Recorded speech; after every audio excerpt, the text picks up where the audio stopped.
Good morning बच्चों। 2020 take में आप सभी का स्वागत है। बच्चों, जैसे जान रहे हो आप लोग कि आज हम लोगों का फिजिक्स का इलेक्ट्रिसिटी का पार्ट 4 होने वाला, ठीक है।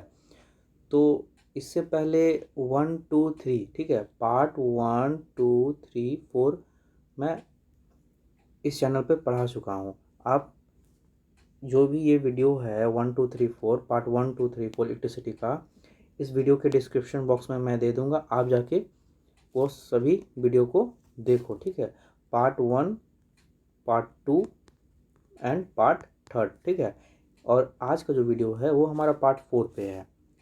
तो इससे पहले हम लोग जो जो भी पढ़े हैं, यदि आप उस सभी को पढ़ लो तो आज का जो वीडियो है वो काफ़ी अच्छी तरीके से समझ में आएगा।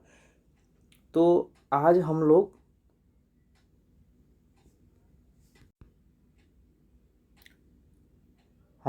आज पार्ट 4 का वीडियो करेंगे।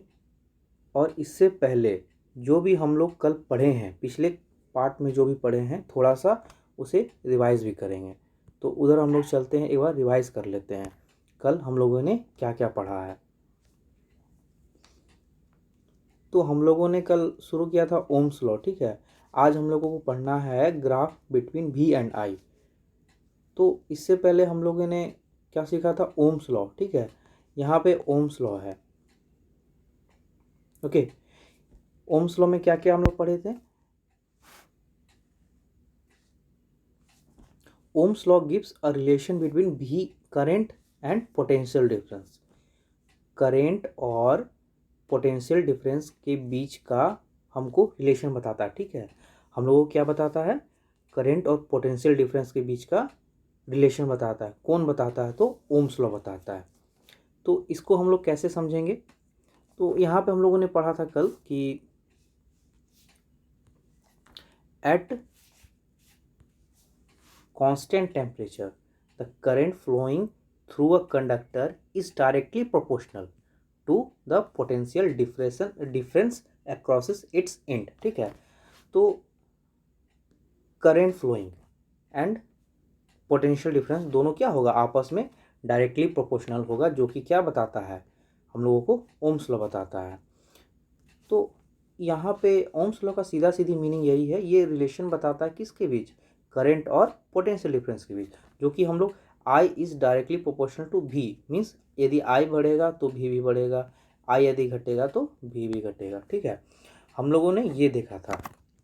और इसके बाद हम लोगों ने यहाँ पे इसके बारे में कैसे कैसे होता है, मतलब कौन, जैसे कि पोटेंशियल डिफरेंस बढ़ता है तो यदि पोटेंशियल डिफरेंस को हम लोग डबल करते हैं तो करंट भी क्या हो जाता है, डबल हो जाता है। यदि पोटेंशियल डिफरेंस को हाफ करते हैं तो करंट भी क्या होता है, हाफ होता है। ये किस केस में था, जब डायरेक्टली प्रोपोर्शनल है, और जब current is inversely proportional to its resistance, जो कि यहाँ से हम लोग देखेंगे, ठीक है।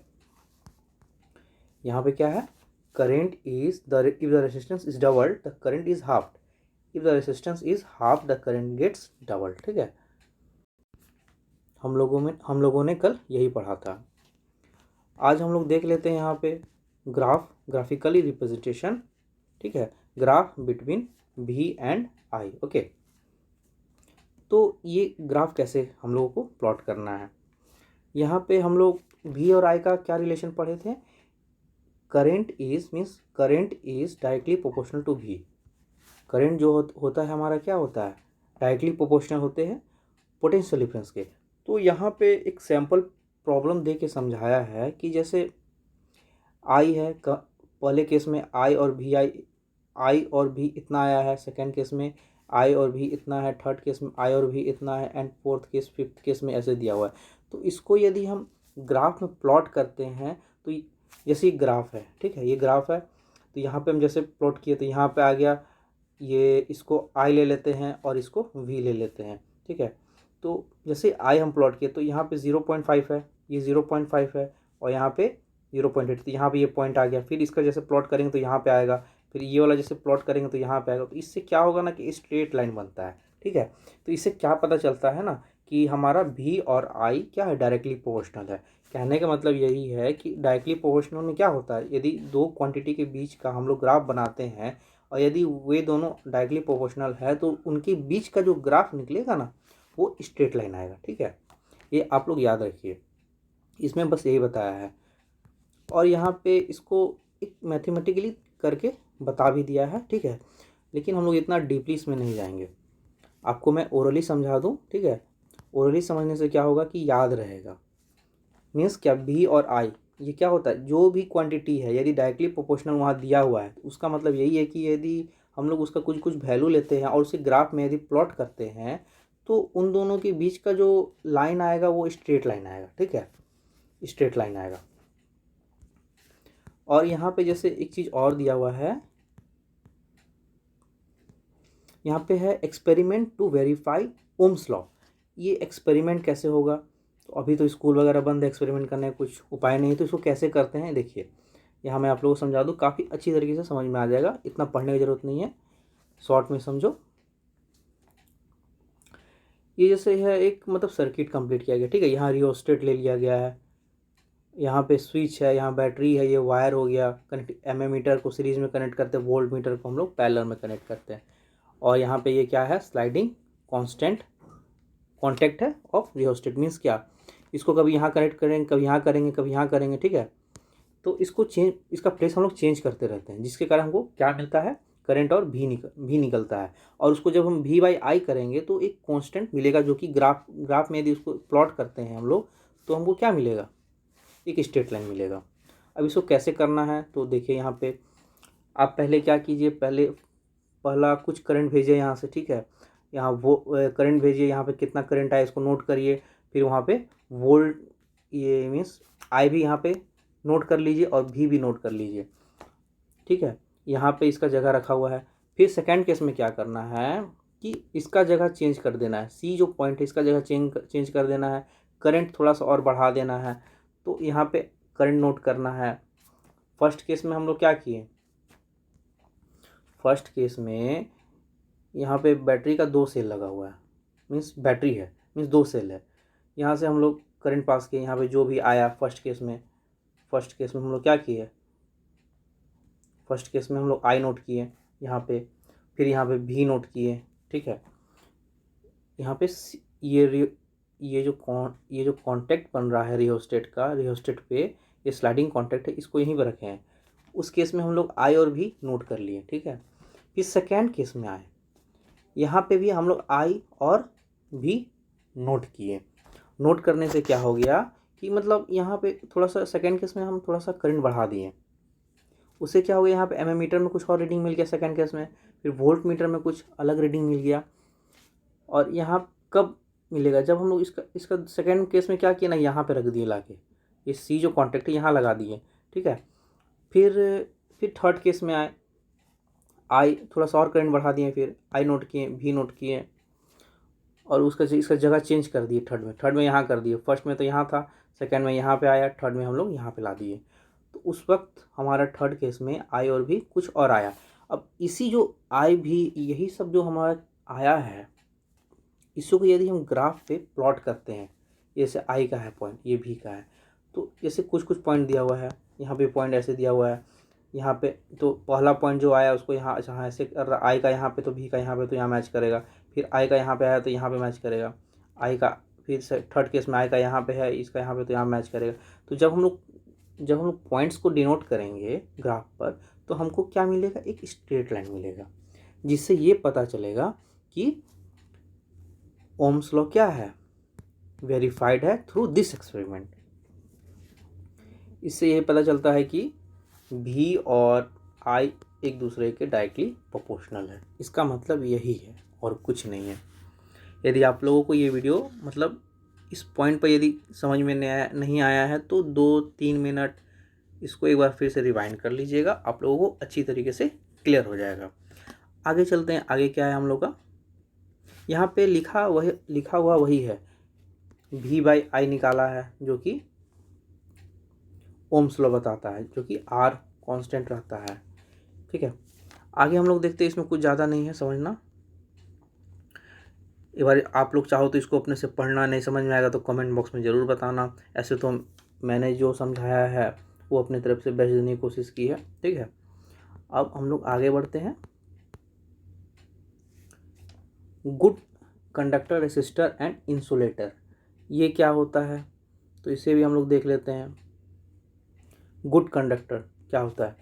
Those substance which have very low electrical resistance. मैं बताया था शुरू में ही कि कंडक्टर का क्या होता है, लो रेसिस्टेंस होता है और फ्री इलेक्ट्रॉन रहता है। मैंने ये बताया है, शायद पार्ट 2 वीडियो में मैंने ये बताया है कि कंडक्टर का फ्री इलेक्ट्रॉन्स रहता है और लो इलेक्ट्रिकल रेसिस्टेंस होता है, तभी जाके वहाँ से ये करंट पास होता है और हमको करंट देता है नेक्स्ट एंड में। ठीक है, तो इसका कहने का मतलब यही है कि कंडक्टर वही, गुड कंडक्टर वही है जो लो इलेक्ट्रिकल रेसिस्टेंस है जिसका। ठीक है, अब हम लोग आगे बढ़ते हैं। जैसे यहाँ पे एक पॉइंट दिया हुआ है, a good conductor allows the electricity to flow through it easily. Silver metal is best, क्या है? Silver metal is the best conductor of electricity. ठीक है, सिल्वर क्या है? सबसे बेस्ट है इलेक्ट्रिसिटी के लिए। ये क्वेश्चन आएगा, ये सब एक्सेप्शनल है। फिर यहाँ पे क्या है? Copper and aluminium metals are good conductor. फिर यहाँ पे क्या है? Electric wires are made up of copper and aluminium because they have very low electrical resistance. Means silver हो गया, कॉपर हो गया, एल्यूमिनियम हो गया, सब क्या लो इलेक्ट्रिकल रेसिस्टेंस है। Those substance which have comparatively high electrical resistance, मतलब कंपेरेटिवली थोड़ा सा हाई है, उसको हम लोग रेसिस्टर बोलते हैं। ठीक है, और उसके बाद क्या है? जैसे कि रेसिस्टर सब में क्या आ जाएगा? नाइक्रोम आ जाएगा, मैग्नीन आ जाएगा, कॉन्स्टेंटन आ जाएगा। ये सब क्या है? कंपेरेटिवली हाई इलेक्ट्रिकल रेसिस्टेंस है, करंट कम, वोल्टेज ज़्यादा जाता है।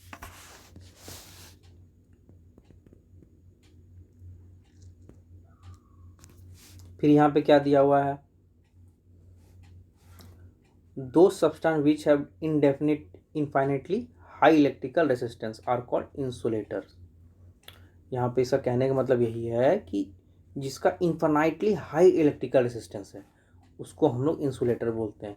मैंने ये भी बात उसमें बताया था जब कंडक्टर और इंसुलेटर के बीच का डिफरेंस मैं आप सभी को बता रहा था।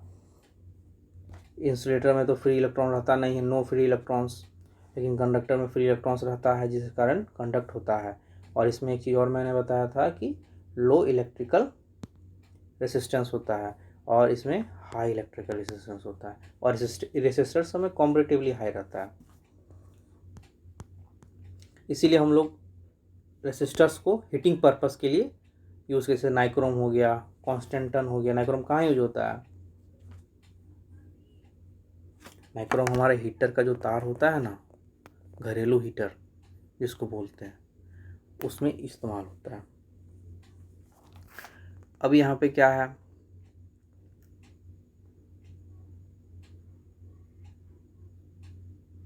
यहाँ पे क्या है ना कि, और यहाँ पे देखिए एक पॉइंट लिखा हुआ है, अ रेसिस्टर रेड्यूसेस करंट, क्योंकि रेसिस्टर क्या कॉम्परेटिवली हाई है तो वहाँ से तो करंट पास करेगा ही नहीं। ठीक है, तो यहाँ पे इन सर्किट मीन्स क्या रिड्यूस कर देता है, लेकिन वो वोल्टेज ज़्यादा खींचता है। आप प्रैक्टिकली देखो, इसको समझो। फिर यहाँ पे क्या दिया हुआ है? An insulator does not allow electricity to flow through it, rubber is an excellent insulator. ठीक है,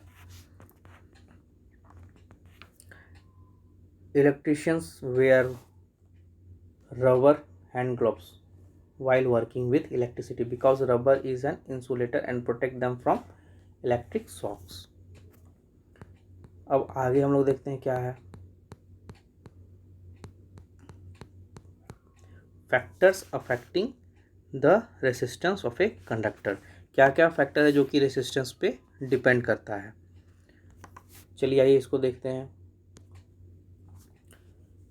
तो पहला पॉइंट हमारा क्या है? पहला पॉइंट है हमारा लेंथ ऑफ कंडक्टर। कंडक्टर का कैसा लेंथ है, कितना लंबा है, उस पर निर्भर करता है।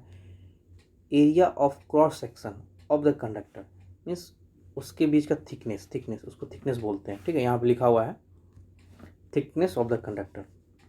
क्रॉस सेक्शन मीन्स क्या? थिकनेस। उस पर भी निर्भर करता है, डिपेंड करता है। नेचर ऑफ मटेरियल मतलब किस तरह का नेचर का है। ठीक है, मीन्स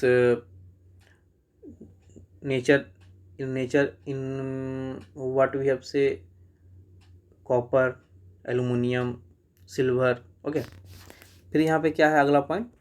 टेम्परेचर ऑफ कंडक्टर, किस तरह का टेम्परेचर है, ठीक है, कौन सा एटमॉस्फेयर में है या कितना उसका टेम्परेचर है, उस पर भी निर्भर करता है। अच्छा, लेंथ पे कैसे निर्भर करता है ये हम लोग देख लेते हैं। The resistance of a conductor is directly proportional to its length, means क्या, लेंथ है जो यहाँ पे, ये लेंथ है is directly proportional to length, ठीक है। यदि लेंथ यदि बढ़ेगा तो रेजिस्टेंस भी बढ़ जाएगा, सीधा सीधी इसका कहने का मतलब यही है। और इसका मतलब यही है कि लेंथ बढ़ेगा तो वो भी बढ़ेगा, मीन्स क्या, when the length of the wire is doubled, length of the wire हम डबल करते हैं तो उसका रेजिस्टेंस भी क्या हो जाएगा, डबल हो जाएगा। If the length of the wire is halved, length क्या कर दिया, हाफ कर दिया, आधा कर दिया, सही है, तो इसको आधा कर दिए तो इसका रेजिस्टेंस भी क्या हो जाएगा, आधा हो जाएगा। इसका जितना रेजिस्टेंस था इसका तोड़ देंगे तो ये आधा, जितना पूरा का आधा हो जाएगा। मीन्स क्या, रेजिस्टेंस यदि आधा, ये लेंथ आधा करते हैं तो रेजिस्टेंस भी हमारा हाफ हो जाएगा, होना ही है, उसको नहीं कैसे होगा। A long wire has more resistance, a short wire has less resistance, short wire का कम रेजिस्टेंस होता है इसीलिए तेजी से करंट पास करता है, और लॉन्ग वायर का मोर रेजिस्टेंस होने के कारण वहाँ से करंट पास होने में दिक्कत होता है। जैसे कल ही मैंने आप सभी को बताया था कि ये जैसे ऐसे ऐसे है, ठीक है, ये यहाँ पहुँचाना है करंट, ये तो लंबा हो गया तो इसमें तो ज़्यादा रेजिस्टेंस हो जाएगा, तभी धीरे धीरे धीरे पहुँचेगा और करंट पहुँचने में लेट लगेगा। लेकिन यहाँ से यहाँ तक में हम तुरंत पहुँचाना है तो छोटा सा लेंगे तो इसका रेजिस्टेंस कम है तो तेज़ी में जाएगा। इसका मतलब ये है कि लेंथ पर भी रेजिस्टेंस डिपेंड होता है। अब आते हैं यहाँ पे क्या है, effects of area of cross section of the conductor. अच्छा, इस पे कैसे डिपेंड करता है, एरिया पे कैसे डिपेंड करता है, तो आइए हम लोग देख लेते हैं। ये सब पॉइंट मेन इम्पॉर्टेंट, ये सब जितना भी पॉइंट है फैक्टर अफेक्टिंग, इससे क्वेश्चन पूछता है डेफिनेटली। ये आपका भी आई है, इसको लिख लो आप, क्वेश्चन आएगा एग्जाम में, फिक्स्ड है, फिक्स्ड है। Factor affecting the resistance of a conductor, इससे जो भी मैं अभी पढ़ा रहा हूँ उसे आप नोट करो। सेकेंड पॉइंट क्या है हमारा, effect of area of cross section of conductor, ठीक है, मतलब जैसे कि थिकनेस, जैसे ये मान लीजिए जैसे वायर है तो इसका जो मोटाई है इस पर भी निर्भर करता है एरिया ऑफ क्रॉस सेक्शन, ठीक है।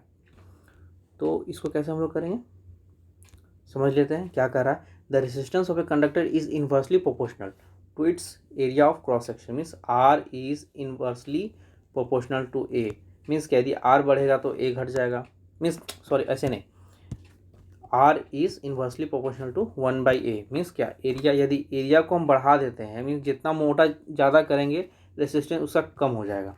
ये जैसे इतना मोटा है तो अब जैसे इसी को हम इतना मोटा कर देना तो इसका रेजिस्टेंस कम हो जाएगा। कहने का मतलब यदि यही है कि यदि एरिया हम लोग बढ़ाते हैं क्रॉस सेक्शन का तो रेजिस्टेंस क्या हो जाएगा, कम हो जाएगा। यहाँ देखिए एरिया बढ़ गया है, इसके तुलना में ये इसका एरिया बढ़ गया है तो यहाँ इसका रेजिस्टेंस कम हो जाएगा, इसका रेजिस्टेंस क्या हो जाएगा, कम हो जाएगा, और इसका रेजिस्टेंस ज़्यादा है क्योंकि इसके तुलना में तो इसका एरिया कम है ना, तो मतलब जितना कम एरिया रहेगा ना उतना ज़्यादा रेजिस्टेंस उसका रहेगा। और यदि हम लोग एरिया बढ़ाते हैं तो रेजिस्टेंस ऑटोमेटिकली कम हो जाएगा। इसका कहने का मतलब यही है। यहाँ पे क्या लिखा हुआ है, the resistance of a conductor is inversely proportional to its area cross section. फिर यहाँ पे क्या लिखा हुआ है कि when the area of cross section of wire is double, means क्या, एरिया क्या हम लोग कर दिए, डबल कर दिए, the resistance gets halved, resistance क्या हो जाएगा, आधा हो जाएगा। यदि एरिया डबल करते हैं तो रेजिस्टेंस क्या हो जाएगा, आधा हो जाएगा। और यदि हम लोग एरिया को हाफ कर दें, एरिया को क्या कर रहे हैं, हाफ कर दे रहे हैं, तो रेजिस्टेंस क्या हो जाएगा, डबल हो जाएगा। इसका कहने का मतलब यही है। मीन्स जब नीचे मतलब इस तरह से यदि रहता इक्वेशन कोई तो मतलब जैसे ये बढ़ेगा तो ये कम हो जाएगा, और यदि ये कम होगा तो ये बढ़ जाएगा, इन्वर्सली प्रोपोर्शनल है ना ये। फिर यहाँ पे क्या लिखा हुआ है, a thick wire has less resistance. अभी मैंने बताया ये जैसे ये ऐसे है तो ये सबसे थिक है तो इसका कम रेजिस्टेंस होगा, इसके तुलना में इसका ज़्यादा रेजिस्टेंस होगा, ठीक है। इसका यहाँ पे इसका यही कर, a thick wire has less resistance, a thin wire has more resistance. इसका कहने का मतलब यही है।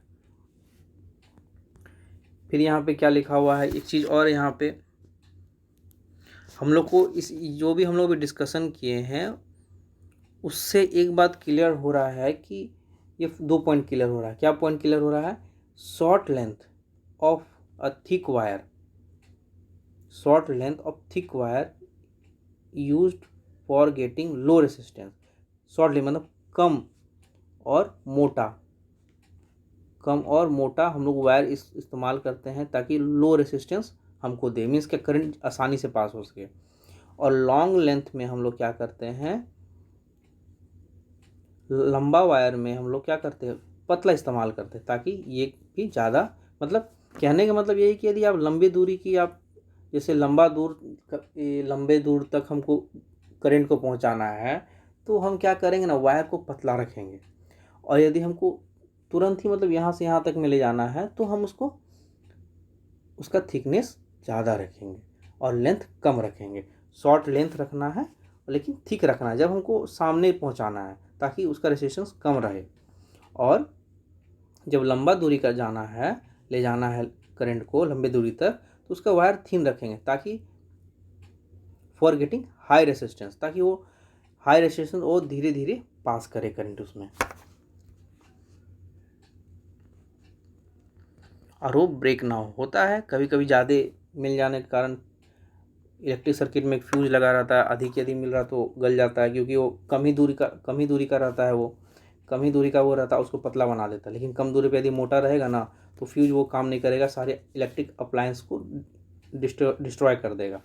इसीलिए आप लोग देखोगे घर में जो फ्यूज रहता है वो ऐसे ऐसे रहता है, यहाँ से यहाँ तक एक वायर कनेक्ट रहता है, एक कम ही दूरी पे रहता है लेकिन बहुत पतला रहता है। यदि मोटा लगा देंगे ना तो तब तो करंट पास कर ही जाएगा और आपके सारे इलेक्ट्रिकल अप्लायंस को डिस्ट्रॉय कर देगा। इसीलिए फ्यूज में पतला वायर रहता है कि यदि ज़्यादा करंट पास करेगा तो वो मेल्ट हो जाए। मेल्ट होने के कारण क्या होगा, फ्यूज वहीं पर रुक जाएगा और हाई वोल्टेज या हाई करंट आपके घर में नहीं जाएगा।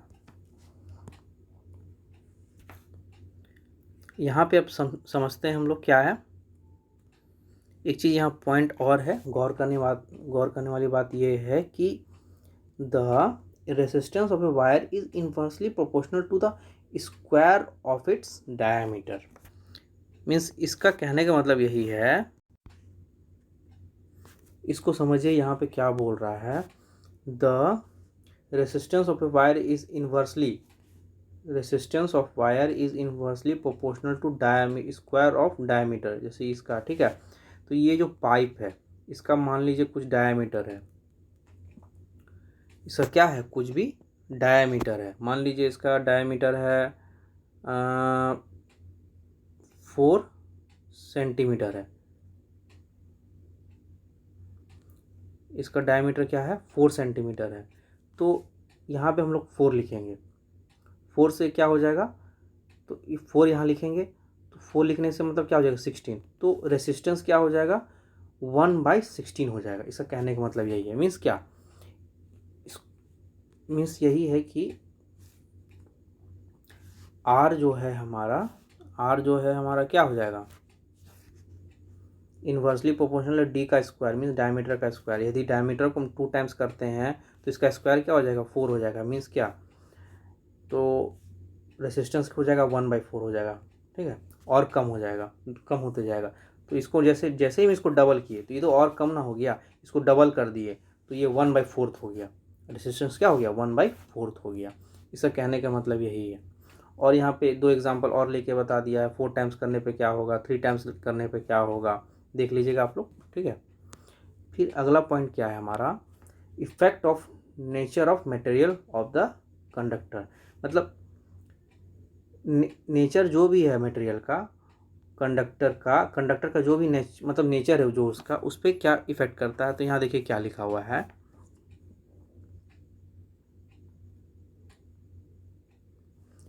जो भी यहाँ पे the electrical resistance of conductor depend on nature of material of which it is made. जो जिस चीज़ का वो बना हुआ है, जैसे कि अभी इससे पहले मैंने आपको बताया था, मान लीजिए वो सिल्वर क्या होता है, सबसे लो रेसिस्टेंस होता है, फिर आपका कॉपर भी होता है, एल्यूमिनियम भी होता है। तो जैसा नेचर है ना उसका, उस हिसाब से वो डिसाइड करता है कि उसका इफेक्ट, उस कंडक्टर का इफेक्ट नेचर का क्या उस पर इफेक्ट करेगा। इसमें बस यही बताया। और यहाँ पे क्या है, इफेक्ट ऑफ टेम्परेचर। तो इसका क्या लिखा हुआ है कि the resistance of all pure metal increases on raising the temperature and decreases on lowering the temperature. इसका मतलब यही है कि जितना भी प्योर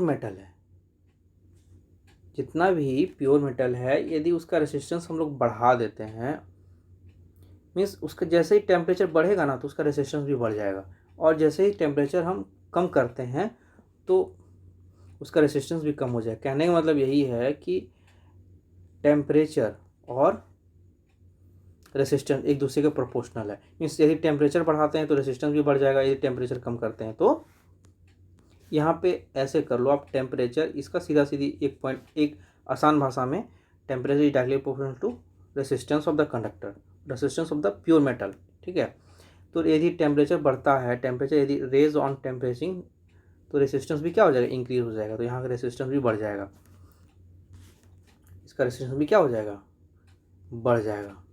टेम्परेचर यदि बढ़ाते हैं तो रेसिस्टेंस भी बढ़ जाएगा, यदि टेम्परेचर को कम करते हैं तो रेसिस्टेंस भी ऑटोमेटिकली कम हो जाएगा। इफेक्ट ऑफ टेम्परेचर यही कह रहा है रेसिस्टेंस पर। अब हम लोग क्या पढ़ेंगे आगे, रेसिस्टिविटी। अब हम लोग आज का क्लास यहीं पर रखते हैं। अब आप लोगों को क्या करना है कि इलेक्ट्रिसिटी का, फिजिक्स का जो इलेक्ट्रिसिटी है पार्ट 1, पार्ट 2, पार्ट 3, पार्ट 4, ये सभी को रिवाइज करना है। इससे क्या होगा कि आगे जो भी हम पढ़ाएंगे उसमें मदद मिलेगा। और आज हमारा यहाँ तक हो चुका है, कल से हम लोग रेसिस्टिविटी पढ़ेंगे। तब तक आप लोग क्या करिए, जो भी पार्ट 1, पार्ट 2, पार्ट 3, पार्ट 4, इसको मिला के पार्ट 4 हो रहा है, इस सभी को रिवाइज कीजिए, पढ़िए, देखिए क्या पढ़ा है, क्या बताया गया, मेन पॉइंट क्या है, नोट करने वाली पॉइंट क्या है।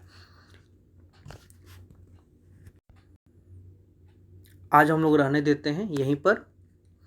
अब कल हम लोग पार्ट 5 करेंगे जो कि रेसिस्टिविटी से आगे की ओर होगा। तब तक के लिए वीडियो को लाइक करिए, चैनल को सब्सक्राइब करिए, और जितना से जितना हो सके शेयर कीजिए, ताकि उन लोगों तक ज़रूर ये पहुँचे जो पढ़ नहीं पा रहे हैं।